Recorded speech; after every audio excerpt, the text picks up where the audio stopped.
예, 위대한 작가는 어떻게 쓰는가? 오늘은 2강 찰스 디킨슨의 경우를 한번 살펴보도록 하겠습니다. 아, 지난 1강 때는 발자크의 경우를 살펴봤는데, 처음에 한 20분, 또 뭐 한 30분 정도면 되지 않을까 싶었는데, 이렇게 읽다가 이제 또 제가 개입을 해서 이런저런 이야기를 덧붙이다 보니까 그건 50분 가까이 됐더라고요. 이거 보통 일이 아닌데. 그건 한번 시작했던 거고 그러니까 일단 또 계속 한번 해보도록 하겠습니다. 그리고 오늘은 이제 제가 오전에 그 아스트라제네카 2차 접종을 하고 왔습니다. 1차 접종 때는 엄청 힘들었어요. 뭐 밤새 두통, 안구통, 어, 제 주특기가 그 두통, 안구통인데 엄청 힘들어가지고 다음날 날이 밝자마자 이제 그 응급실에 가서 링거를 맞고 오고 한 이틀 여진이 2, 3일 여진이 있었는데 지금 2차 접종 받고 왔는데 지금은 아직은 괜찮습니다. 예, 그래서 어쨌든 찰스 디킨슨은 또 어떻게 소설을 썼는지 디킨슨의 경우를 통해서 또 우리가 배울 수 있는 게 무엇인지 함께 살펴보도록 하겠습니다. 함께는 뭐 매우 그 소수의 몇 분이 저와 함께 하시는 걸로 알고 있습니다. 그러나 뭐 몇 분이라도 그 유익하다고 생각하신다면 제가 기쁘죠. 그리고 또 그 지난 1강 할 때도 그 말씀을 드렸다시피 이 자료는 결국 제 자신을 위한 겁니다. 저도 어젯밤에 이거 이제 50분 가량 만들어서 유튜브도 올려놓고 또 제 페이스북 계정에 링크 해놓고 늦은 시간이었는데 9시가 좀 넘어서였는데 레시버에 꽂고 그 제 또 아파트 단지 아래 그 산책길이 참 좋습니다. 그 영상 강변이고 그래서 이제 밤이긴 해도 아파트 단지 그 뒷길 산책길이어서 이렇게 가로등이 환하고 그 산책하는 분들이 많더라고요. 그래서 한 두어 번 왔다 갔다 하니까 50분 정도 돼서 저도 또 듣고 그랬습니다. 저 자신을 위해서 하는 겁니다. 자, 찰스 디킨슨의 경우는 어떠했는지 또 읽어가면서 또 첨삭하고 그러겠습니다. 일단 찰스 디킨스는 그 영국의 작가죠. 19세기에 살고 활동했던 분입니다. 1812년에 태어나 12년에 태어나 1870년에 작고하셨군요. 디킨슨의 유명한 작품, 대표 작품은 아마 위대한 유산일 겁니다. 위대한 유산은 이제 그의 후기 작품으로 알고 있습니다만은 읽어가다 보면 또 설명이 아마 될 겁니다. 자, 블라디미르 나보코프는 웰젤리 칼리지와 코넬 대학에서 교수로 재직하던 시절 학생들에게 디킨스에 대해 강의하면서 작가 지망생이라면 이 위대한 서ың인의 작품을 읽고 그 세계에 푹 빠져봐야 한다고 했다. 우리 시대 최고의 문장가 중 한 사람으로 꼽히는 나보코프가 디킨스를 그토록 극찬한 이유는 무엇일까? 무엇인지 확인해 봐야겠죠, 우리들은. 미국 독자들은 왜 책방 앞에 길게 줄지어 서서 영국에서부터 배 실려오는 디킨스의 소설을 기다렸을까? 우리가 글쓰기에 관해 디킨스에게 배울 수 있는 점은 무엇일까? 셰익스피어 일의 디킨스만큼 많은 캐릭터를 창조한 작가는 없다. 그는 어마어마하게 다양한 캐릭터를 창조했고 그가 펼쳐 보인 인간 군상은 더할 나위 없이 매력적이었다. 또한 셰익스피어만큼이나 흥미진진한 이야기와 음악을 연상시키는 리드미컬한 언어로 독자를 사로잡았다. 덕분에 이야기가 다소 시들해지는 순간에도 언어가 피서내는 소리로 독자를 감동시킬 수 있었다. 디킨스는 1812년 중산층 가정에서 태어났다. 그러나 아버지가 빚더미에 올라앉아 감옥에 가면서 가세가 급격히 기울었다. 어디나 아버지가 문제군요. 예. 디킨스를 뺀 나머지 식구들도 가정의 아버지를 따라 감옥에 들어갔다. 어이고. 어린 디킨스는 난생 처음 밑바닥 생활을 맛보았고 이때의 경험은 평생에 걸쳐 그의 작품에 투영되었다. 아버지가 석방된 후 공장에 취직한 디킨스는 계약 도제보다 못한 대우를 받으며 끔찍한 시간을 보냈다. 훗날 법학을 공부하여 변호사 사무실에서 일하다가 신문 기자가 되었는데 그의 소설이 대부분 연재물 형식으로 발표된 것은 신문사에서 일했던 경력과 무관하지 않다. 오늘날 디킨스에 필적한다는 평가는 소설가에게는 확실한 성공의 징표나 다름없다. 미니멀리스트라 불리기를 원하는 글쓰기 강자 출신 작가들을 제외한 거의 모든 주요 작가들은 디킨스의 후계자라는 타이틀을 얻기 위해 치열한 경쟁을 벌인다. 최근 톰 울프는 존 오빙이 디킨스와 비교되고 싶어 했을 거라고 말하면서 실제로 오빙이 현대의 찰스 디킨스로 불리기 시작했을 때는 질투심을 느꼈다고 털어놓았다. 눈치 빠른 작가들은 디킨스가 소매절약 속에 몇 가지 비법을 숨겨두고 있다는 걸 일찌감치 간파했다. 우리는 그중 4가지 유용한 비법을 살펴볼 것이다. 관심만 있으면 누구나 쉽게 터득할 수 있고 터득한 즉시 작품에 써먹을 수 있는 비법들이다. 예, 그 이론은 굉장히 유용합니다. 문제는 이제 소설을 쓸 때 컴퓨터 앞에 앉아서 자판을 보면 이런 그 공부했던 이론들 이렇게 책을 읽으면서 맞아 맞아 아주 좋겠어 옳은 얘기야라고 그 끄덕였던 이런 그 내용들이 소위 이론들이 소설을 쓰려고 앉아 있으면 전혀 기억나지 않고 예, 이게 문제인 거죠. 이게 문제예요. 그러니까 반복해서 공부를 하고 적용해보고 그런 훈련이 필요하겠죠. 예, 또 합시다. 예, 당연한 얘기지만 이런 비법들이 비참한 환경의 공장에서 혹사당하는 가난한 소년을 다룬 이야기에만 적용되는 것은 아니다. 디킨스의 비법은 여러 종류의 이야기에도 적용할 수 있기 때문에 더욱 빛을 발한다. 우리가 살펴볼 디킨스의 4가지 비법은 소설 창작 비법을 말합니다.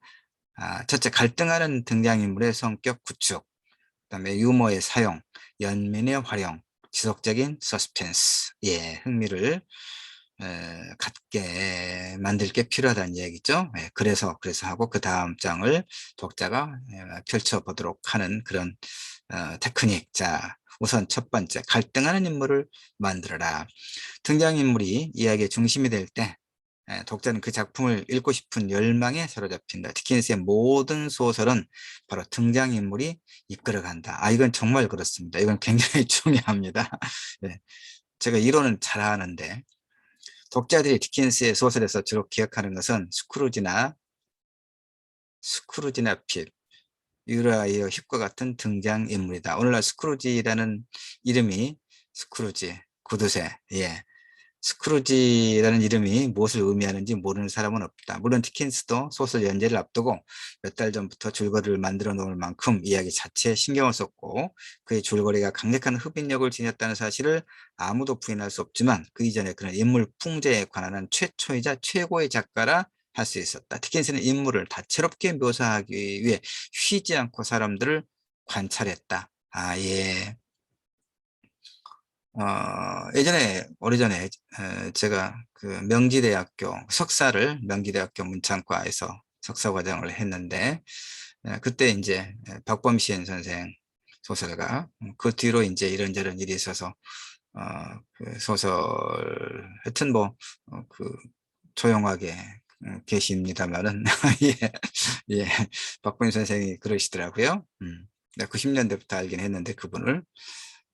이 감각을, 그러니까 소설을 쓰는데 그 감각을 잃어버리지 않기 위해서, 그 대학에 늘, 그때는 이제 대학에 재직하기 훨씬 이전의 일인데, 늘 대학에 가서 그 젊은이들의 움직임, 늘, 본다.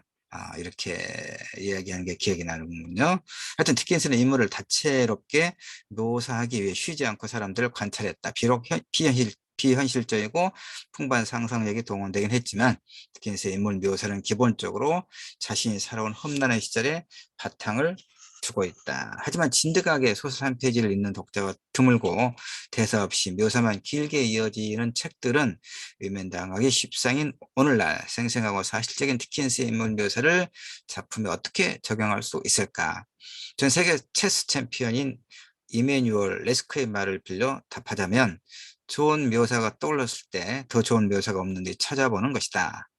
식상한 것에 안주하지 마라. 상상력을 끝까지 밀고 나가라. 특히 유머를 잃지 말고 터무니없는 상상과 풍자를 활용하라. 자신이 만든 인물을 조롱하고 그 인물에 익살맞으며 아이러니한 별칭을 붙여라.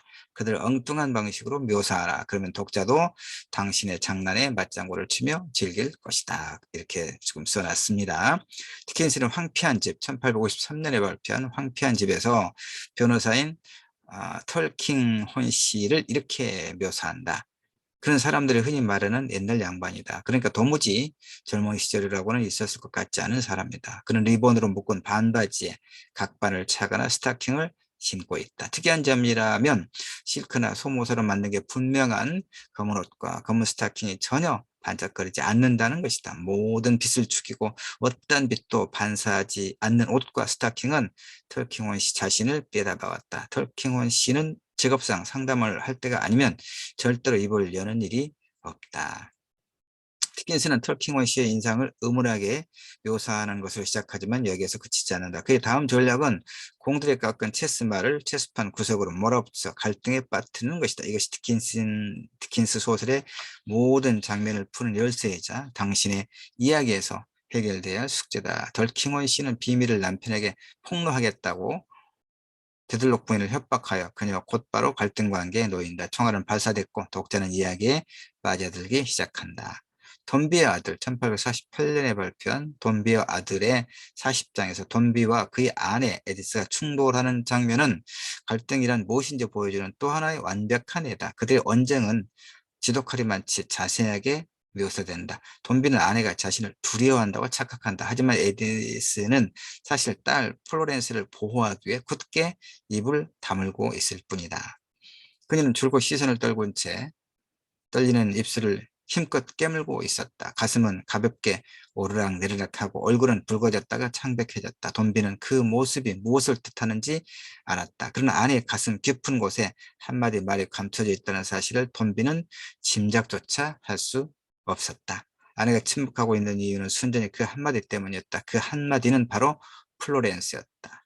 이처럼 독자에게 등장인물의 마음속 비밀을 공개하면 갈등은 더 흥미진진한 국면으로 치닫기 시작한다. 갈등하는 캐릭터를 만드는 디킨스의 비결은 생각보다 어렵지 않다. 방법은 두 가지다. 첫째, 풍자나 외모 또는 그 밖의 관찰을 통해 인물을 묘사하는 것이다. 그렇게 만들어진 인물은 다혈질일 수도 있고 냉혈한 일 수도 있다. 흑인일 수도 있고 백인일 수도 있으며 젊은 사람일 수도 있고 나이 든 사람일 수도 있다. 단 이런 인물 묘사가 지나치게 길어진다 싶으면 과감히 잘라내야 한다. 인물 묘사는 짧을수록 좋다. 우리는 디킨스의 인물 묘사에서 많은 것을 배울 수 있지만 오늘 독자들 기호에 맞추고 싶다면 묘사의 분량만큼은 디킨스가 한 것보다 줄이는 게 바람직하다. 갈등을 만드는 두 번째 방법은 디킨스처럼 육체적으로든 언어적으로든 정신적으로든 주요 등장인물들을 서로 적대 관계에 몰아넣고 충돌시키는 것이다. 기억나는가? 돈비 아들에서 에디스와 돈비가 충돌했을 때나 황폐한 집에서 털킹 헌 씨가 데들록 부인의 비밀을 폭로하려고 주변을 맴돌며 염탐하고 다닐 때 디킨스는 갈등을 전부 드러내지 않고 수면 아래 감춰둔다. 이렇게 숨죽이고 있던 갈등이 본물처럼 쏟아져 나올 때 독자가 맛보는 희열이란 무엇과도 바꿀 수 없을 만큼 짜릿하다. 두 번째, 독자를 웃기라. 독자를 웃기고 울리고 애타게 만들어라. 이 세 가지는 디킨스의 좌우명이자 작법의 비밀이다. 독자를 웃기고 울리고 애타게 만들어라. 소설을 쓸 때는 이렇게 안 돼요. 예, 정말 어렵습니다, 이거. 예. 디킨스가 독자를 웃기고 울리고 애타게 만들기 위해 사용한 기교들을 세심하게 살펴보자. 왜냐하면 이러한 기교가 이야기의 장인인 디킨스 작품에서 중요한 역할을 맡고 있기 때문이다. 안타깝게도 요즘은 유머 감각을 가진 작가를 찾아보기 힘들다. 진지한 소설을 추구하는 작가의 경우 특히 더 그렇다. 그들은 저급한 유머를 멀리하려다가 고급 유머까지 소홀히 여기는 실수를 범한다. 디킨스는 고급 유머의 대가였다. 이게 참 어려운 게요. 이제 광주대 문창과의 그 전임으로 있는 이제 소설가 이기호의 이기호 소설을 읽어보면, 음, 이런 유머스러운 재치 있는 그런 어떤 문장들이 참 돋보여요. 그런데 한편 저는 이기호 소설을 별로 평가하거나 좋아하지 않는데, 물론 뭐 동인문학상까지 받은 이제 그런 작가, 뭐 동인문학상이 이제 뭐 친일 작가 이런저런 비판도 있지만, 어쨌든 그 소설가로서의 일정한 그 성취를 이루고 평가를 받는 이기호 소설가를 내가 별로다라고 하면 욕을 하겠지만, 어쨌든 이건 뭐 각자의 취향이니까요. 이교 소설을 내가 별로 좋아하지 않습니다. 좋아하지 않는 이유는 뭐냐면 그 가벼움이라고 하는 문제 때문에 그러거든요. 근데 이제 이교 소설은 사실 여기서 지금 이야기하고 있는 것처럼 읽으면 내가 그의 소설 세계를 별로 좋아하지 않음에도 불구하고 소설을 읽으면 참 재치 있다. 재치 있는 그런 문장들이 빛나고 있다, 빛난다는 생각은 해요. 다만, 나는 이제 엄숙주의의 세례를 받은 작가이기 때문에, 그게 잘 안 되죠. 잘 안 됩니다. 그런데 이제 디킨스는 그 두 가지를 할 수 있다는 얘기죠. 할 수 있어서 대가가 됐겠죠. 자, 디킨스는 고급 유머의 대가였다. 그의 고급 유머는 재치 넘치는 말장난과 풍자, 캐릭터를 만드는 그만의 별난 방법을 통해 발휘된다. 그는 자신이 만든 등장인물에게 생명을 불어넣고 성격을 부여하는 동안 무게만 잡고 있지 않았다. 이기호 소설가는 또 제가 명지대 문창과에서 석사과정 공부할 때 함께 공부했던 작가입니다. 예. 자, 예, 디킨스의 유머는 인물 묘사에서부터 조금씩 드러난다. 가령 돈비의 아들에서 퍼치를 묘사하는 장면을 보자. 어찌나 정확하고 꼼꼼하게 문단속을 하는지 마치 일주일쯤 집을 비우기라도 할 사람처럼 보였다. 데이비드 코퍼필드 1850년에 나온 장편인데요. 데이비드 코퍼필드의 유라이어 히브에 관한 묘사는 익살스러운 묘사의 고전이다. 나는 그가 웃는 것을 본 적이 없다. 입을 크게 벌리고 볼 양쪽에 딱딱한 주름을 하나씩 만드는 것을 웃음이라고 우기지만 않는다면, 디킨스가 황폐한 집에서 상류층을 향해 끊임없이 풍자를 퍼붓는 독자들은 배꼽을 잡았다. 12장에서 디킨스가 레스터 경을 어떻게 그리고 있는지 보자. 레스터 경은 대체로 낙천적인 편이다. 쉽게 실증을 내는 일도 없다. 딱히 할 일이 없을 때면 언제든지 자신의 위대함을 음미할 수 있기 때문이다. 이런 남자에게 그처럼 무궁무진한 소울거리가 있다는 것은 얼마나 다행스러운 일인가. 그는 편지 몇 통을 읽고 나서 마차 의자에 등을 기댄 채 자신이 사회에서 차지하고 있는 중요한 위치에 대해 다시 한번 음미해 본다. 디킨스가 톡톡이 재미를 본 이 기교를 사용하면 당신 작품에도 웃음이 흘러넘칠 것이다. 이야기에 유머를 넣으려면 어떻게 해야 할까? 머릿속에 떠오르는 엉뚱한 단상들을 끝까지 발전시켜보는 방법이 있다. 등장인물을 과장해보고 풍자적인 말투를 사용해보라. 그걸로 모자랄 땐 디킨스를 읽고 웃음이 터져나오는 문장에 밑줄을 긋고 등장인물을 묘사할 때 그 문장과 비슷한 말투나 접근 방법을 사용해보라. 모방이죠. 결국 이 책의 전반적인 어떤 그 안내는 위대한 작가들의 글쓰기를 모방해보라는 얘기입니다. 스스로 잘 쓸 수 없을 것 같으면 작가들의 그 소설 창작 기법을 소개해 줄 테니까 모방할 수 있으면 모방해보라 이런 얘기로 지금 저는 이해하고 있습니다. 하여튼 등장인물을 묘사할 때 그 문장과 비슷한 말투나 접근 방법을 사용해보라. 인물을 우습게 보이도록 묘사하고 싶다면 디킨스의 말투나 접근 방법은 더욱 효과적이다. 이런 유머를 사용한다고 해서 작품의 품격이나 진지함이 훼손된다고 생각하면 오산이다. 오히려 유머는 심각하기만 한 작품에 인간적인 요소를 집어넣을 수 있는 좋은 기회다. 예. 세 번째는 독자를 울려라. 디킨스의 그 소설 창작 기교 네 가지를 지금 설명하고 있습니다. 세 번째가 독자를 울려라. 디킨스의 작법의 두 번째 비밀에서는 연민 또는 강렬한 정서가 중요한 역할을 한다. 시약에서 아리스토텔레스는 연설가들이 즐겨 쓰는 방법의 하나로 정서에 호소하는 것을 꼽았다. 이 말은 소설가들에게도 확대 적용할 수 있다. 아리스토텔레스가 살았던 시대에는 소설이라는 장르는 없었지만 대신 연극이 있었다. 고대 그리스의 희곡 작가들은 관객에게 연민과 공포를 불러일으키기 위해 사전에 교묘하게 이야기를 짜둔다고 아리스토텔레스는 말했다. 소설가 역시 독자에게 강렬한 정서를 전달하기 위한 방법을 알고 있어야 한다. 독자를 격한 감정의 도가니로 몰아넣은 디킨스의 작품에서 그 방법을 배울 수 있다. 황폐한 집에서 에스더는 데들록 부인이 자신의 엄마라는 사실을 알고 충격에 빠진다. 그런데 디킨스는 충격만으로는 부족하다는 것을 잘 알고 있다. 그는 이 장면을 최대한 이용한다. 디킨스는 엄마와 자식, 특히 오랜 세월 동안 엄마가 누군지 모른 채 살아온 딸과 엄마와 제가 얼마나 감동적일지 알고 있다. 우리나라 드라마에서 줄기차게 되풀이하고 있는 그 출생의 비밀이 디킨스의 소설에서부터 비롯됐나 봅니다. 예.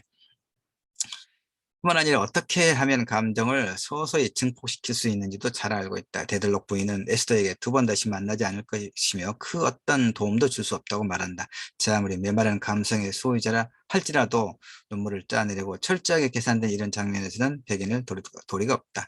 물론 삭막한 현대 독자를 울리려면 19세기 독자를 울릴 때보다 훨씬 힘이 든다. 그러나 디킨스가 누구인가? 그는 어떤 장면이 독자의 감성을 건드리고 연민을 불러일으키는지 후원이 꿰고 있었다. 미국 독자들이 연재 소설인 오래된 골동품 상점의 마지막 회가 실린 잡지를 싣고 영국에서 오는 배를 기다리며 부둣가에 길게 줄을 늘어섰던 이유는 소설 역사에 길에 남을 장면인 넬의 죽음을 보기 위해서였다. 독자들은 열광적으로 호응했으나 정작 디킨스 자신은 그 장면을 쓰는 동안 친구들과 연락도 끊고 깊은 절망에 빠져 있었다. 몇 년 전 제대로 손 한 번 써보지 못하고 17의 나이로 디킨스의 품에서 숨을 거둔 처제 메리 호가스에 대한 기억이 그를 괴롭혔기 때문이다. 이것이 말하는 바는 무엇일까? 등장인물의 감정을 만들려면 작가 자신이 먼저 그 감정을 느껴야 한다는 것이다. 이건 예, 아주 받아들일 만한 굉장히 중요한 내용이긴 합니다. 그러니까 내가 웃지 않는데 독자를 웃게 할 수 없고 내가 울지 않으면서 독자를 결코 울릴 수 없다. 뭐 그런 얘기입니다.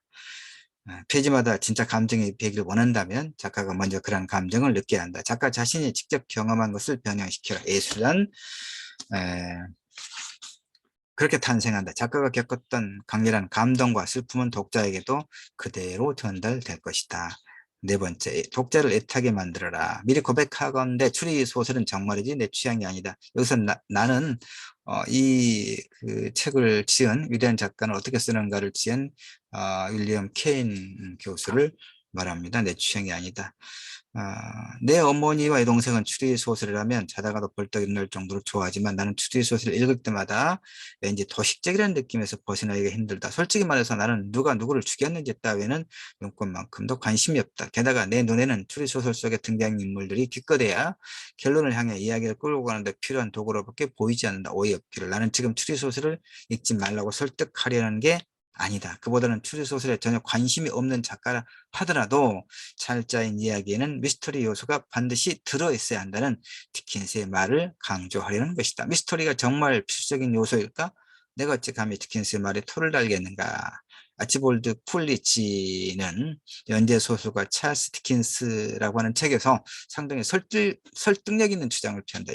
연재소설 때문에 하루하루 피가 마르는 디킨스가 아주 과감한 기법들을 개발하여 모든 소설가의 공통된 고민거리를 해결했다는 것이다. 그 고민거리란 어떻게 하면 독자가 다음 페이지를 궁금해 하도록 만들 것인가 이다. 우리는 디킨스에게 많은 것을 빚진 셈이다. 그는 필수적인 소설 기법들을 발견하는데 자신의 재능을 쏟아 부었다.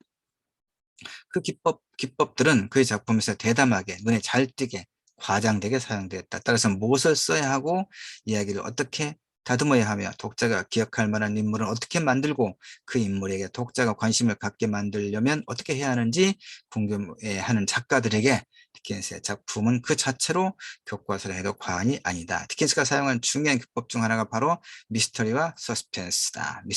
미스터리와 미스터리와 서스펜스.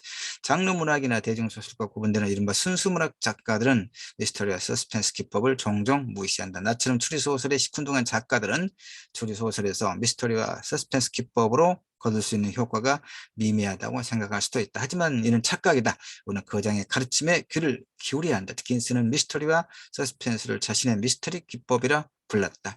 디킨스는 어떻게 하면 이야기가 앞으로 나갈 수 있는지 고민을 거듭했다. 그가 발견한 해결책은 미스터리를 심어주는 것이었다. 미스터리는 또 다른 미스터리를 낳고 그 미스터리가 또 다른 미스터리를 낳는 식으로 번갈아가며 가지를 쳤다. 황폐한 집에서는 에스더의 엄마가 누구인지를 놓고 미스터리 기법이 사용된다. 데들록 부인과 털킹원 변호사가 하는 말과 행동은 온통 수상쩍다. 그러다가 마침내 진실이 밝혀지는 순간 독자의 관심은 최고조에 달한다. 데들록 부인이 자신이 에스더의 엄마라고 고백하는 장면에서 그동안 쌓였던 미스터리가 해결된다. 그날 데들록 부인이 에스더에게 앞으로 두 번 다시 만나지 못할 것이라고 말하면서 이 장면은 또 다른 슬픔의 출발점이 된다. 에스더는 거대한 미스터리의 종착역에서 극적으로 엄마와 재회하지만 동일한 장면에서 다시 엄마를 잃는다. 이처럼 디킨스는 미스터리 해결과 에스더의 운명을 엮어 자칫 느슨해질 수 있는 결말을 비튼다.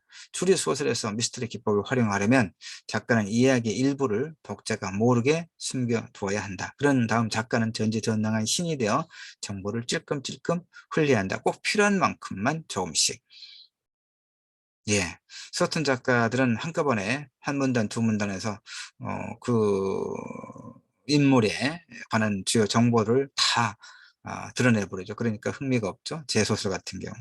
반성적으로 지금 공부를 합니다. 아주 도움이 되는군요.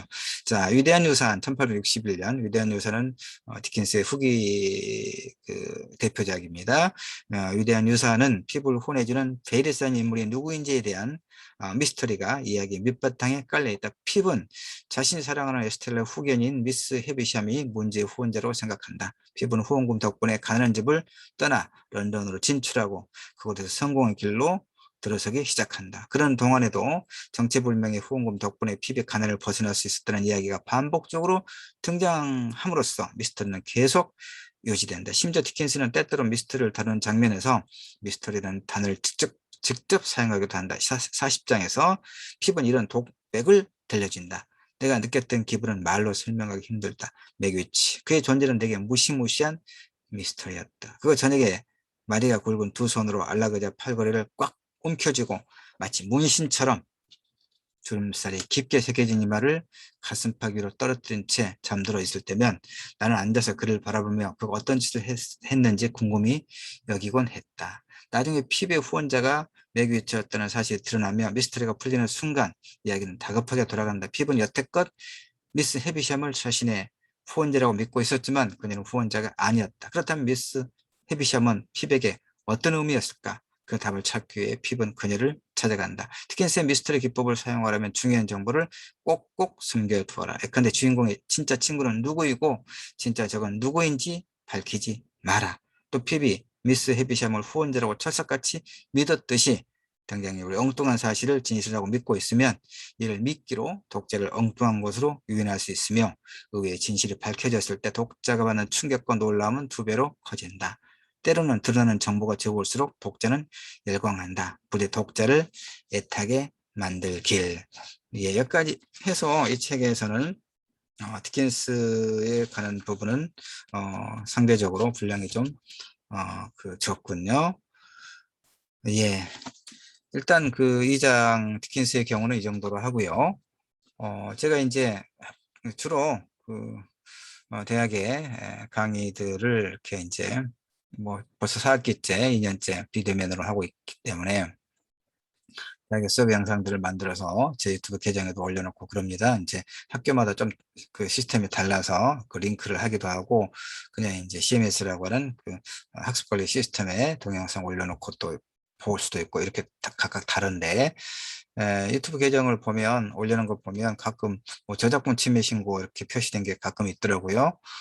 그게 이제 보니까 제가 이제 지난 학기까지는 보통 25분 내지 30분 한 차 시당 그렇게 만들었는데, 올해부터는, 이번 학기부터는 50분 정도씩 만들도록 요구하는 게 좀 몇 개 있어서 덧붙이고 이렇게 편집을 해서 올리니까, 다시 말해서 예전에 그 올렸던 영상을 좀 보완해서 좀 분량도 늘리고 그렇게 해서 올려놓은 게 대체로 그 어떤 시스템 상에는 그렇게 또 알고리즘이 되는 모양입니다.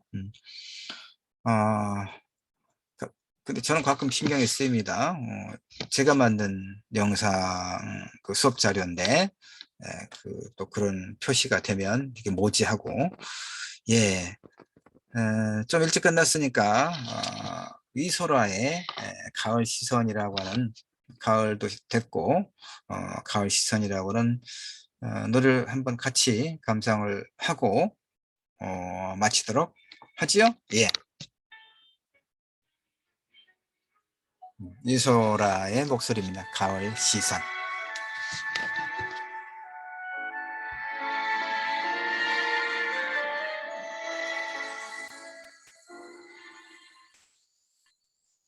이제는 모두 돌아가 제자리에 앉는다. 불타는 열정에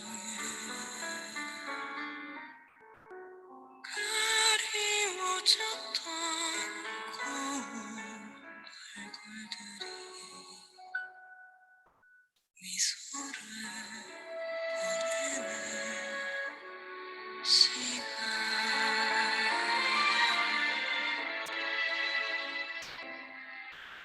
떠나간 착한 연인들 서로 안부를 묻고 다락방 종소리 끝나기 전에 그리운 손을 잡고 고맙다 인사를 하네.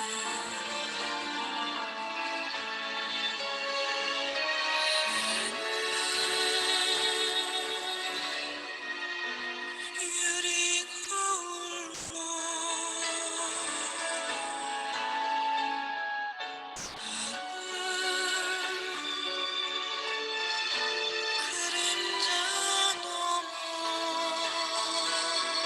예, 노래는 이 정도에서 예, 멈춰야 할 것 같습니다. 감사합니다.